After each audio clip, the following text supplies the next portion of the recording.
ഞാൻ ഇന്നിവിടെ സംസാരിക്കാൻ പോകുന്നത് മൂക്കിൽ നിന്നുള്ള രക്തസ്രാവത്തിനെ പറ്റിയാണ്. ബ്ലീഡിംഗ് ഉണ്ടാകുന്നതിന് പറയുന്ന മെഡിക്കൽ ടേമാണ് എപ്പിസ്റ്റാക്സിസ് എന്ന് പറയുന്നത്. ഇത് പല കാരണങ്ങൾ കൊണ്ട് ഉണ്ടാകാം. ഇത് കുട്ടികളെയും ബാധിക്കാം, മുതിർന്നവരെയും ബാധിക്കാം. രണ്ടുപേർക്കും കാരണങ്ങൾ പലതാണ്. ഇപ്പോൾ കുട്ടികൾക്ക് വരുന്ന മൂക്കിൽ നിന്നുള്ള രക്തസ്രാവത്തിന് ഏറ്റവും കോമൺ ആയിട്ട് കാണപ്പെടുന്ന ഒരു കാരണം എന്ന് പറയുന്നത് നോസ് പിക്കിംഗ് അഥവാ മൂക്കിൽ വിരലിട്ട് കുത്തുന്നതാണ്. നമ്മളിപ്പോൾ തണുത്ത കാറ്റ് അടിച്ച് ഇരിക്കുന്ന സമയത്ത് അല്ലെങ്കിൽ പൊടി പുക അങ്ങനെയുള്ള സ്ഥലങ്ങളിലേക്ക് പോകുമ്പോൾ ആ വരണ്ട കാറ്റടിച്ചിട്ട് നമ്മുടെ മൂക്കിൽ അഴുക്ക് അടിഞ്ഞുകൂടി തരി പോലെ ഉണ്ടാകാം.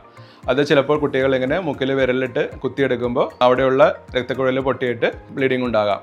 വേറൊരു കാരണം ട്രോമ അഥവാ മൂക്കിലുണ്ടാകുന്ന എന്തെങ്കിലും പരിക്കുകൾ. അതിപ്പോൾ ഓടിക്കളിച്ച് വീണ് മൂക്ക് എവിടെയെങ്കിലും ഇടിക്കുന്നതായിരിക്കാം, കളിക്കുമ്പോൾ ബോൾ കൊള്ളുന്നത്, കുട്ടികളോടൊപ്പം കളിക്കുമ്പോൾ അവരുടെ കൈ മുട്ടുക അല്ലെങ്കിൽ തല മുട്ടുക, അങ്ങനെയുള്ള കാരണങ്ങൾ കൊണ്ട് മൂക്കിൽ നിന്ന് ബ്ലഡ് വരാം.